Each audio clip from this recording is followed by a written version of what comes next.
Hey, it's Chuck. If getting your kid to cooperate feels like a full-time negotiation job, then this one's for you. Let's dive into it. A lot of parents get stuck here. They think that the goal is getting the kid to agree, and so they wait for the buy-in. They argue for the understanding, or they keep talking until the kid says yes. And the more that they chase cooperation, the further away it gets. So remember this. You don't need agreement to move forward. You need to model forward motion. Compliance is a response. Cooperation is something kids learn over time. And the steps here, well, it's pretty easy. First, you stop waiting for the buy-in in the moment. When emotions are high, asking for agreement just invites power struggle. You don't need them to like the plan. You don't need them to approve it. You just need to show them what's happening next.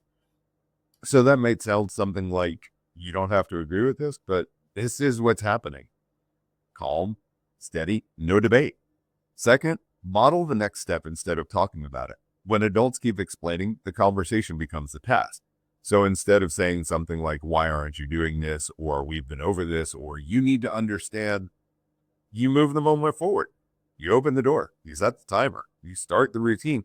And here's where this matters a lot for kids, especially kids on the spectrum or with executive functioning challenges.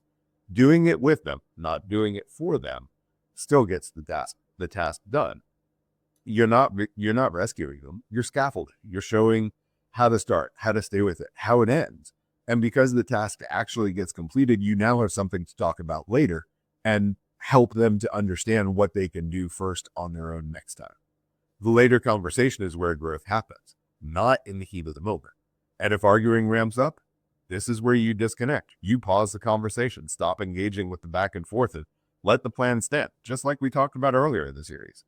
And again, maybe this is a great place for your daily bald therapist reminder of stop talking. Disconnecting isn't giving up. It's refusing to turn the moment into a debate. Third, remember that cooperation is built after the moment, not during it. Kids don't learn cooperation while they're being pushed or persuaded. They learn it by experiencing steady expectations, follow through without threats, repair without undoing the plan. Later, when everyone's calm, that's when you talk about, what they handled well, what they can try more independently next time. So again, when adults chase compliance, kids learn to stall, argue, or wait you out. And they're a lot more patient than we are.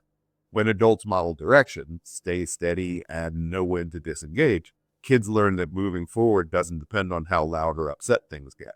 So here's the takeaway today. Stop chasing compliance. Model the path forward with them when needed, and disconnect from the argument when it's not helping.